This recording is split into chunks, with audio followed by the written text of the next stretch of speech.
Bonjour, bienvenue dans ce nouvel épisode de notre balado sérieux, mais pas trop, l'histoire des Germains, des Francs et des Mérovingiens saison 4. Je m'appelle Xavier et je m'appelle Romain, et nous vous invitons à nous suivre sur les réseaux sociaux Facebook et Instagram à méropodcast.fr. Et à nous donner des étoiles sur votre plateforme d'écoute favorite et à nous partager vos commentaires en nous écrivant à méropodcast.fr@gmail.com. Ceci est l'épisode 72. Les trois frères et le cousin Burgonde. Les 10 premières années de règne des 4 fils de Clovis se sont déroulées sans trop de casse au final. En tout cas, sans désastre notable, puisque les 4 émergent de la décennie avec leur tête attachée à leur cou et leur part du royaume bien en main, suite au partage. 2 preuves évidentes que tout n'est pas parti en sucette. Ce qui ne veut pas dire pour autant qu'ils ont chômé. Surtout Théodoric le Fourbe, qui a sans doute dû ramer un peu plus que tout le monde pour garder son royaume en un seul morceau. Les 4 fils sont donc maintenant soit de grands ados ou de jeunes adultes en 523. Et pour chacun, il est temps de montrer à leur leude qu'ils ont bien fait de rester à bosser pour leurs patrons respectifs. Et pour ça, rien de mieux qu'une petite guerre d'agression bien vicieuse et totalement injustifiée.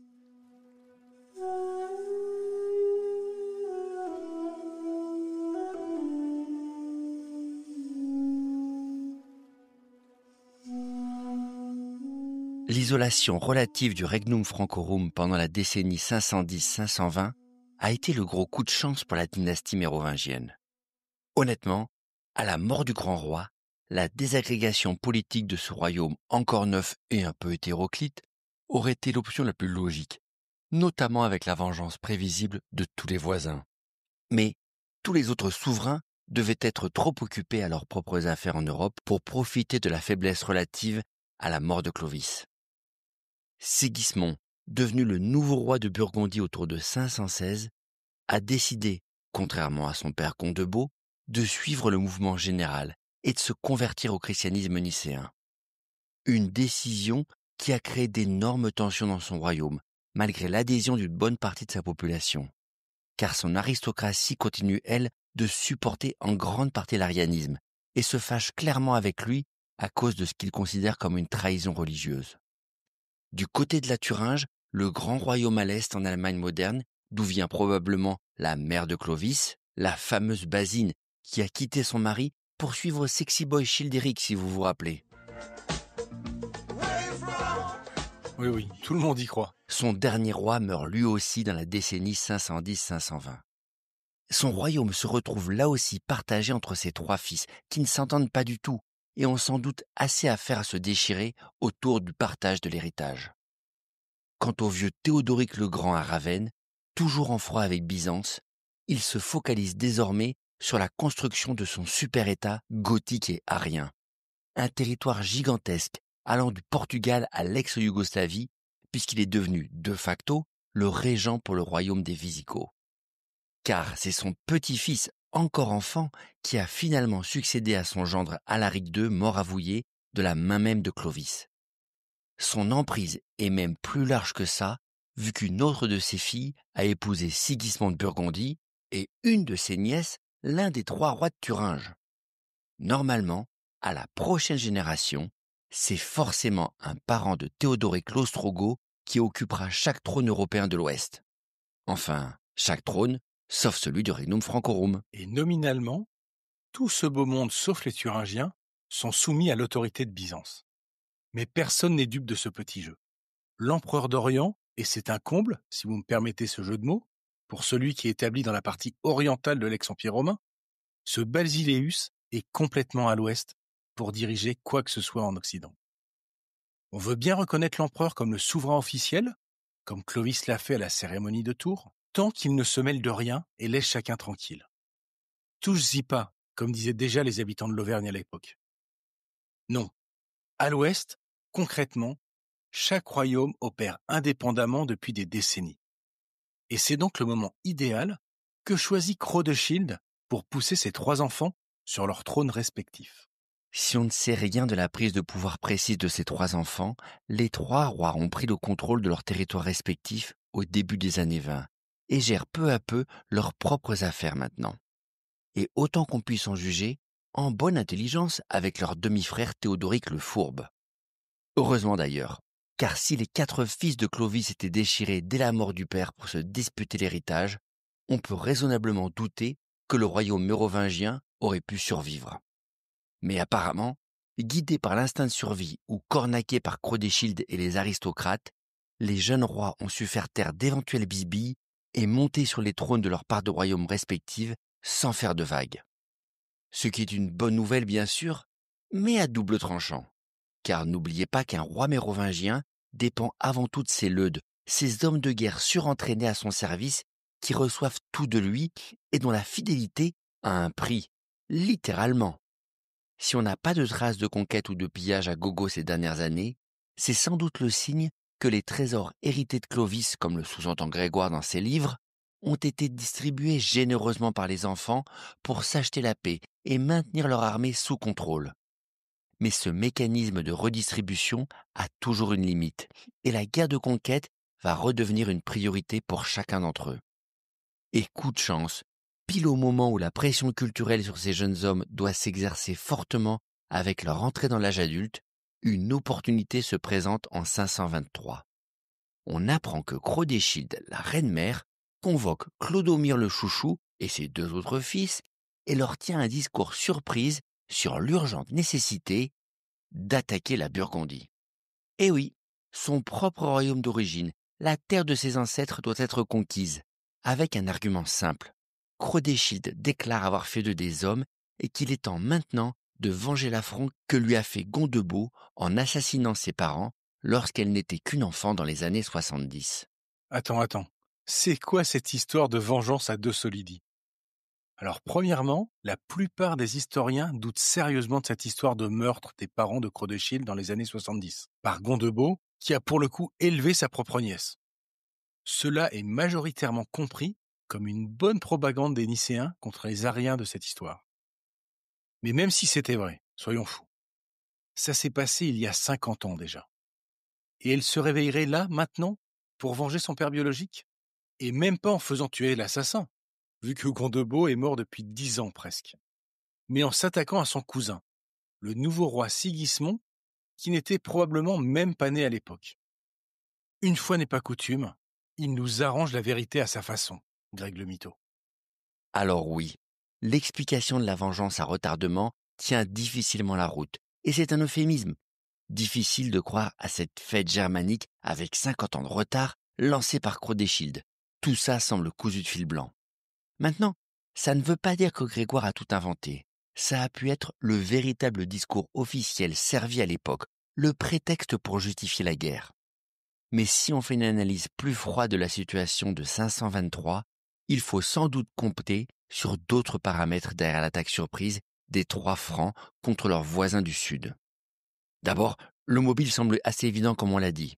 Nos 3 gamins sont sans doute arrivés à un âge de commander des armées tout simplement. Clodomir le Chouchou, né autour de 502-503, si on garde la date du mariage tardif de Crodéchilde, et ses frères dans les années qui ont suivi.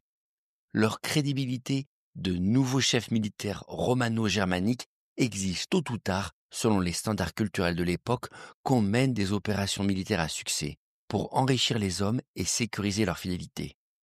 Et puis, la victime du crime correspond bien aussi, car on l'a dit, le Sud est littéralement imprenable à ce stade, avec le quasi-empire ostrogothique que commande Théodoric le Grand. Personne n'est assez suicidaire pour s'attaquer à cette montagne-là. Par contre, les Burgondes cumulent tous les avantages qu'on peut souhaiter pour une guerre d'agression. La proximité géographique, évidemment, mais aussi la richesse d'un royaume gallo-romain bien organisé et bien géré depuis qu'Aetius a relocalisé ce peuple sur ses terres presque 100 ans plus tôt.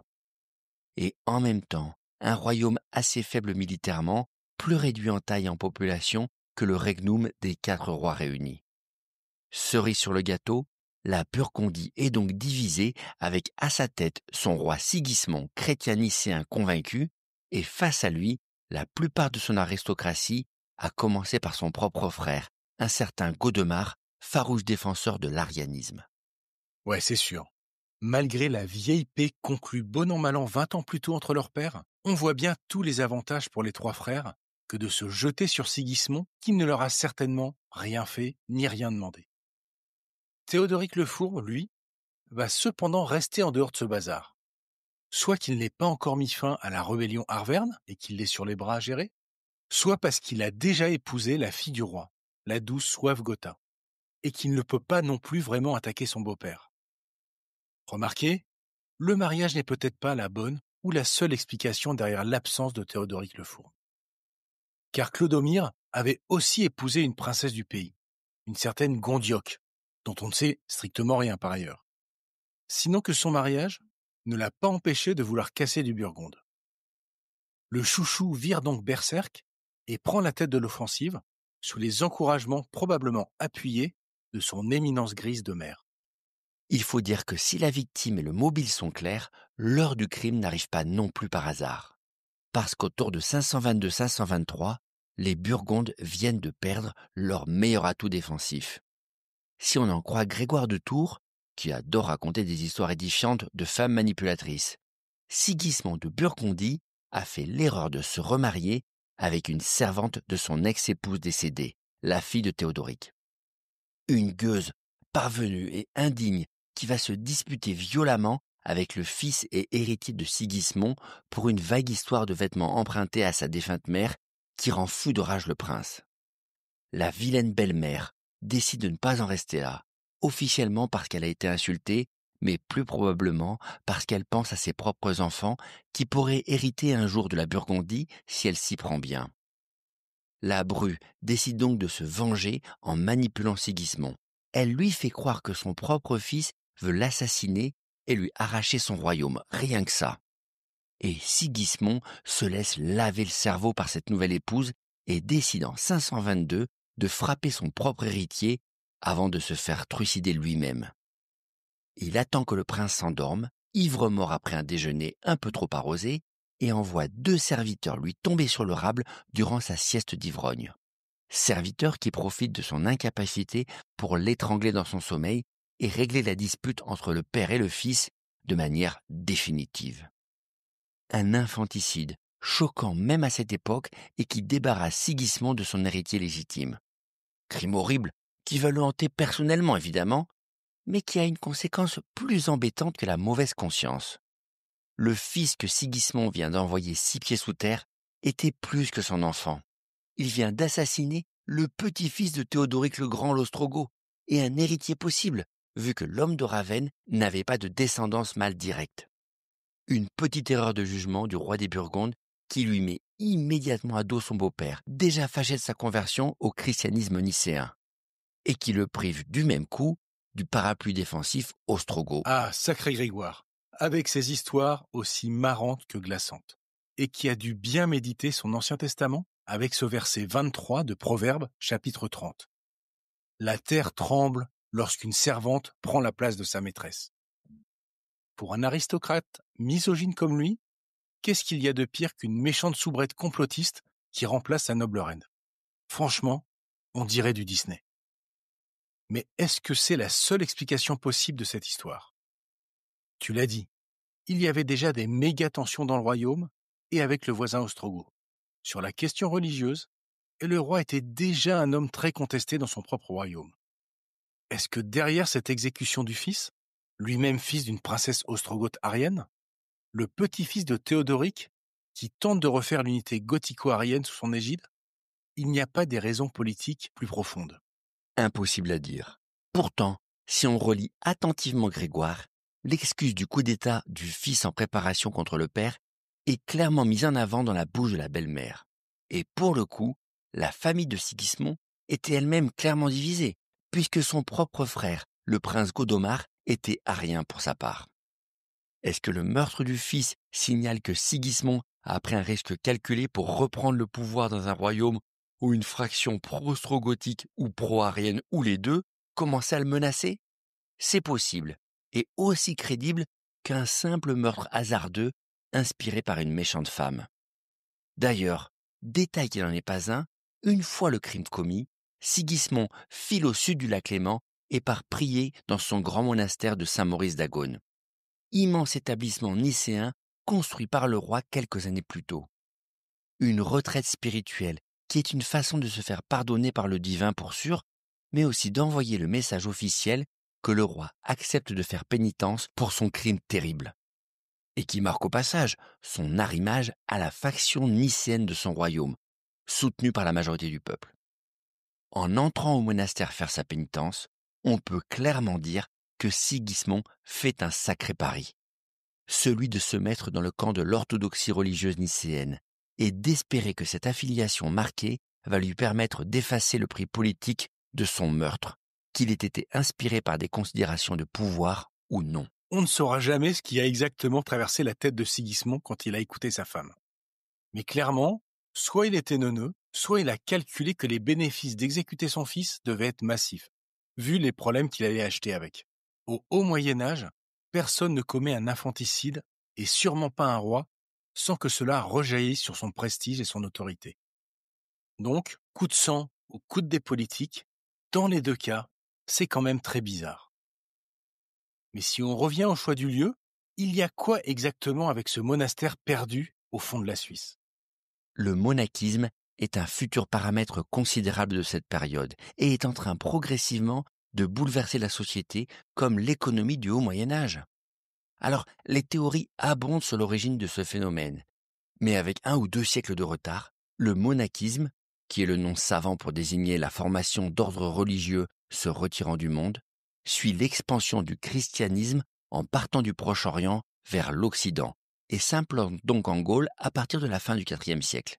Avec les monastères, on parle habituellement d'établissements situés en dehors des villes et peuplés de religieux qui choisissent le retrait de la vie publique et sociale pour se consacrer au service de Dieu. Des lieux de foi qui vont radicalement contribuer à la diffusion du christianisme dans le royaume, en s'aventurant dans des territoires où les évêques des cités ne mettent pas vraiment les pieds. Et ces monastères ne vont pas rester longtemps des endroits misérables, même si leurs membres souhaitaient à l'origine quitter toute ambition terrestre pour se focaliser sur la contemplation et le service de Dieu. En mettant en valeur des terres productives souvent récupérées par des dons et en bénéficiant rapidement d'exemptions de taxes, ces établissements vont vite s'enrichir en réalité. Et puis, la réputation de sainteté de ces monastères, construits parfois près d'anciens lieux sacrés païens et regroupant peu à peu des reliques inestimables de saints, leur donne rapidement un prestige considérable.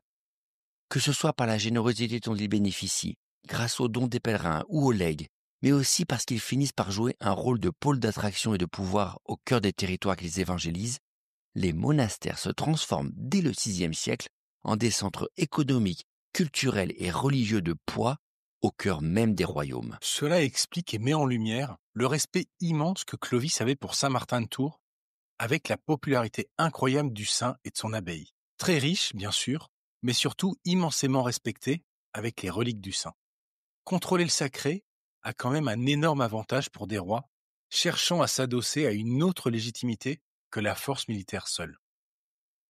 Mais je comprends mieux aussi la décision du Concile de 511, de mettre ces monastères clairement sous le pouvoir des évêques locaux, ce qui n'était pas le cas à l'origine. C'est une grosse concession qu'il a fait aux évêques, que la concurrence de ces établissements autonomes en pleine ascension devait un peu inquiéter à mon avis. Mais revenons à notre mouton. Et Sigismond, qu'est-il allé faire près de Montreux? A-t-il emmené The Queen avec lui? Lui a-t-il érigé une statue? Ou profité de son temps libre pour écrire des ballades? Avec ce rôle croissant des monastères au sein des royaumes, les rois passent naturellement d'un simple parrainage d'établissements existants, comme Clovis l'avait fait à Tours, à la fondation intégrale de nouveaux lieux de ce type. Pourquoi attendre que 3 pelés se lancent dans une construction au milieu des bois et essayer de s'en faire le parrain après des décennies, alors que dans le fond, le roi a les moyens de piloter de A à Z ce genre de projet et de le modeler exactement comme il le veut, histoire de contrôler complètement ses centres de pouvoir au sein de son propre royaume et de tirer tout le bénéfice politique possible comme bienfaiteur et protecteur de ces lieux saints. Une leçon qu'applique donc très tôt notre Sigismond de Burgondie, qui a lui-même supervisé la construction du monastère de Saint-Maurice d'Agone, près du lac Léman. un établissement gigantesque et prestigieux, situé sur le site réputé d'un grand massacre de martyrs sous l'Empire et qui se trouve dans la vallée la plus fréquentée pour les pèlerins du Nord se rendant vers Rome. Question prestige, Et richesse aussi, avec la collecte de dons, bien entendu. rien ne peut battre un endroit pareil pour le roi des Burgondes. Ce qui sans doute éclaire un peu mieux la fuite de Sigismond vers cet endroit précis une fois son fils exécuté selon ses ordres. Pour Grégoire, pas de doute, c'est l'explication pieuse qui prime, celle d'un homme dévoré par les remords et qui cherche le pardon dans un lieu saint. Mais soyons réalistes, se réfugier à Saint-Maurice d'Agone, c'est aussi une façon de redorer son blason terni avec l'onction du divin, en se mettant sous la protection des hommes d'église qui lui sont 100% acquis, plutôt que des évêques avec qui il est un peu en froid à ce moment-là. En plus, si effectivement l'élimination de son fils a aussi eu une connotation religieuse dans la lutte de pouvoir entre Ariens et Nicéens, c'est aussi une manière pour Sigismond de regrouper ses forces avant de reprendre la main et le contrôle politique complet du pays à partir de ce bastion acquis à la cause nicéenne. Mais cela ne va pas lui donner assez de bons points pour échapper à son destin. Parce que de toutes ces embrouilles dans son royaume burgonde, les 3 fils de Crodéchil ne retiennent qu'une chose.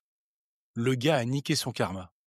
Et aussi probablement perdu son arme de dissuasion massive avec Théodoric comme le soutien de pas mal de ses aristocrates.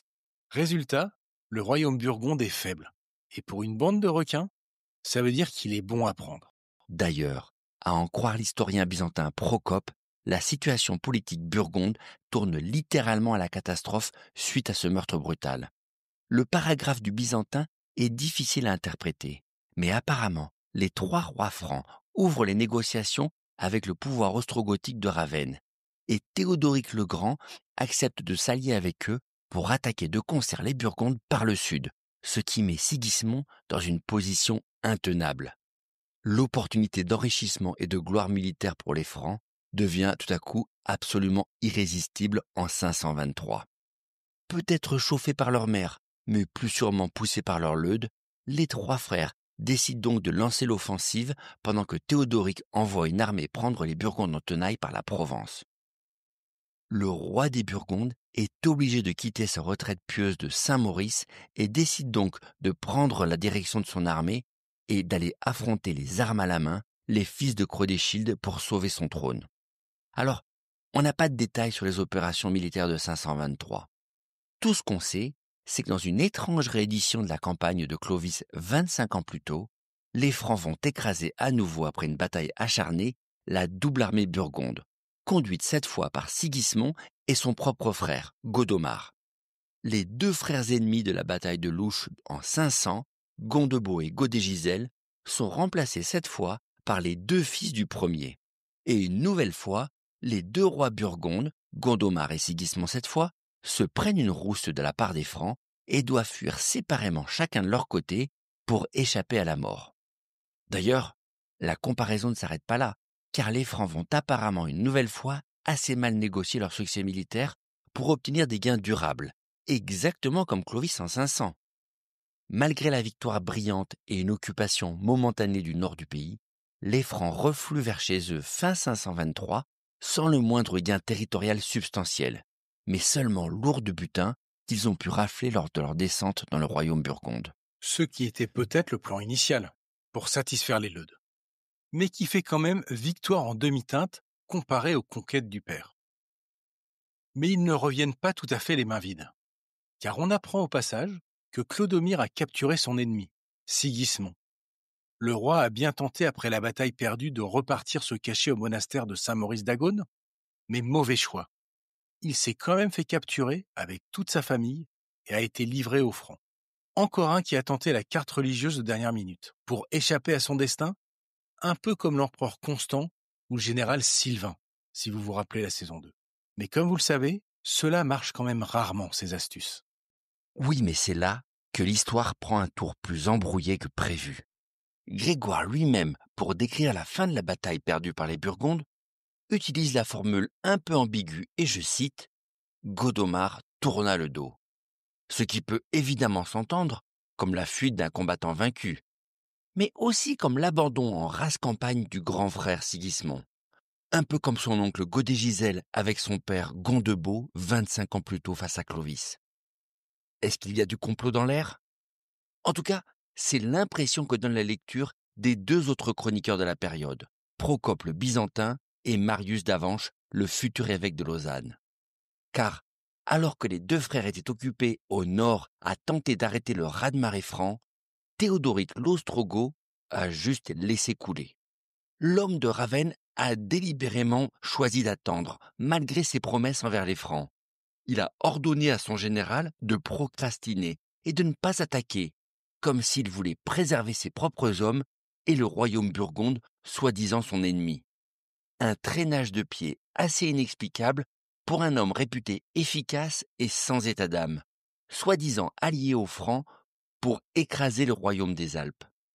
D'ailleurs, Théodoric le Grand réussit après coup à conclure une paix avec la Burgondie, sans qu'on comprenne exactement avec qui et comment. Peut-être les Francs, mais plus sûrement avec le nouveau pouvoir burgonde.